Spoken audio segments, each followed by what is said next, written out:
British Spy Stories, Season 2, The Kill Order. Episode 10. It's getting on for 1 a.m. when Laravel leaves Gabby's flat. But Gabby's brain is still awake, and she doesn't want to sleep. She drives her Golf to Schiffbauerdamstrasse, parks up and pushes open the door to the Met Bar to visit the barman, Gordon Rathbone, or Agent Hans as he is known, on the MI6 Oberon system. Hans has been a friend and colleague for nearly a decade. She knows he is always ready to get back out on operations, as he is slightly bored by his deep cover life as a barman. His role in MI6 is a collector of information from the espionage and criminal fraternity who inhabit the Met Bar in this part of Berlin. There are a dozen late-night drinkers in the place as she arrives. Hans is cleaning glasses. He looks up and gestures for her to sit at one of the tables, then brings over 2 beers. He sits down heavily in the chair opposite her. He is tall, 6'1", and solid like many ex-soldiers. His brown curly hair is short, like in his military days, and his eyes sparkle when he talks. Hans is one of her inner circle, one of the few people who she trusts. She tells him about the Operation Windfall extraction and the mistakes that led to Coda's injury. Then they talk about Florin Babou and her plans to go in deep cover and penetrate Florin Babou's operations. But Hans has his doubts. "Babou is no ordinary criminal, Gab," he says. "He'll kill first, ask questions later." They both smile at the impossibility of the words. Like doctors and soldiers, those who deal with death often use humour to cope. She swigs at her beer bottle. "It's a risk, yeah." "You need me," he says. "Friendly support in the field." "Maybe, Gordon." "Where are you going to start?" "Belgrade," she says. "His hometown?" Gabby nods. "Watch yourself." "You don't need to look after me." She briefly puts her palm on the back of his hand. "When'd you go?" "As soon as." "So you're getting close. Then what? Kill Babou?" "No, he's more used to us alive. And I'm ignoring what the gang said to Laravel. We're not going to be killing his son, either." Hans nods. "They need to think the boy's dead, though, for us to get Laravel out of danger." "We may have to fake his son's death," she says. "But there's more to the plan. I want to turn Florin Babou, so he becomes an MI6 source." "He'd never do that, surely." "We'll find something he wants to exchange. Maybe he wants a new life. We can give him a new identity." "He's not political, Gab. Just a hard man," says Hans. "He doesn't want anything or need anything. That's why he's been so successful." "There's always something to use as leverage," she says. "If you need me, call me," says Hans, "and I'll be on the first plane out there." "I know."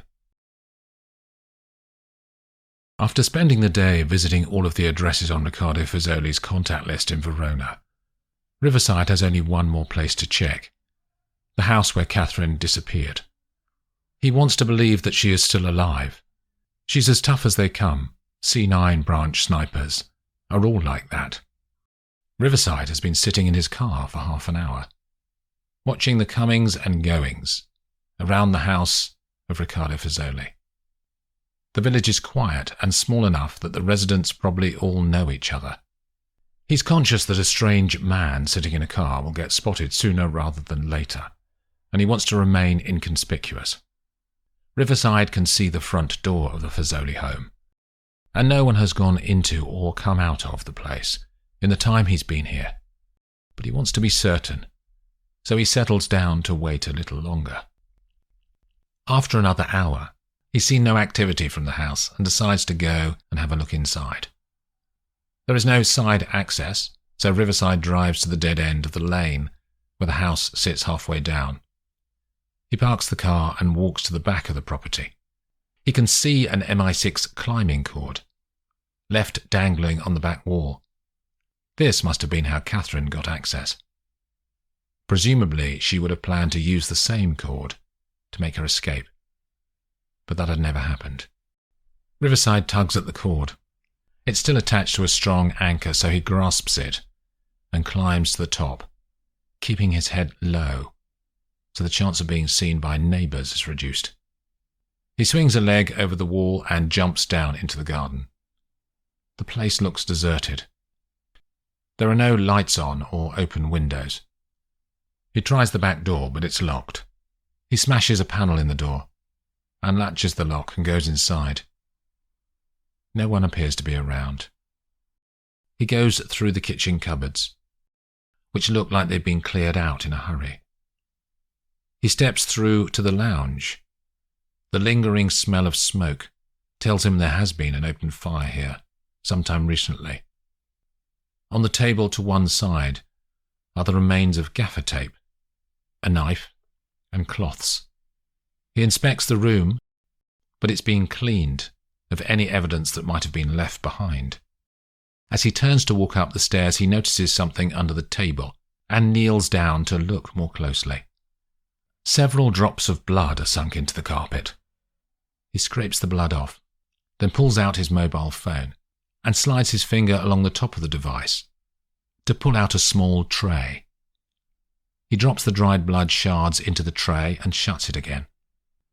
Then he runs the MI6 DNA sampler app on the phone and puts the phone down on the table to wait the 60 seconds it will take to test the blood. He watches the display until it shows the results of the DNA analysis. He clicks on the button Compare to Oberon, the MI6 database, and the screen shows a turning wheel to tell him it's doing a comparison of all of the available DNA samples. After 30 seconds, the screen changes again. He reads from the device. Confirmed. Sample belongs to Agent Coniston. So she was here, and she did bleed in this room. It's a start, but he's still a long way from finding her. Each time Catherine depresses the accelerator of the SUV, a shot of pain stabs in the deep tissue of her leg, but she doesn't let that stop her journey up into the Alps. The car had half a tank when she pulled out from the house and turned north, leaving the man in the hallway, in a pool of his own blood. The first stretch of her journey had been tight bends and steep climbs up from the valleys until she reached the Strada Statale 12 motorway. But after that, it's been a straight run, and this route will take her to the border. She checks the time on the dashboard, and it shows 2:30 a.m. Catherine has worked out that she will be at the Brenner Pass and into Austria by 4 and home to Zurich by 8 in the morning. The dull monotony of the motorway, with its rhythmic sound of the wheels on the road, starts to make her sleepy. Her body is telling her that she needs rest after the last 24 hours. But she needs to keep going now, then it will be over, and the post-mortems can begin about how the target knew she was there, and what MI6 would do next about Riccardo Fusoli. Her head falls to one side as sleep prods at her consciousness, and the car swerves dangerously close to the crash barriers. She shakes her head, winds down the window next to her, and takes a lungful of oxygen. The coldness rushes into the vehicle, causing her skin to react. She drives on. 5 minutes later, her head is enveloped again in sleep. The SUV swerves and hits the barrier and scrapes along the metal, creating sparks that fly out in the night. Catherine's brain is trying to get her to wake up. She can see the events around her, but, like a dream, she can't control what is happening. The SUV comes off the barrier, then slams back again, harder this time. At this point of the motorway, the rock falls away steeply to the side. The momentum builds, pushing the vehicle further off the roadway. 5 seconds. 10. Rolling on, closer to the edge. Suddenly her brain engages. She wakes, slams the wheel around to the left, and the car spins across the carriageway. Light fills the space around her. A truck horn cracks through the air. Loud, right on top of her. She grabs the wheel hard again and spins it right this time. The lorry hurtles past, inches from the back of her car. The SUV comes to a halt, sideways, across the road. The nose is pushed up against the barrier, and Catherine stares at the valley floor below her. She doesn't move for 2 minutes. No more vehicles come past. She tries the engine and the SUV fires up. She turns and drives further on her route north. An hour later and the fuel gauge has been on empty for 20 minutes. As she reaches the last slog uphill towards the Brenner Pass, the car carries on bravely, then gives up 2 miles from the border. As the engine dies, she pulls off onto a side road. She can see a small hotel and a couple of houses up ahead.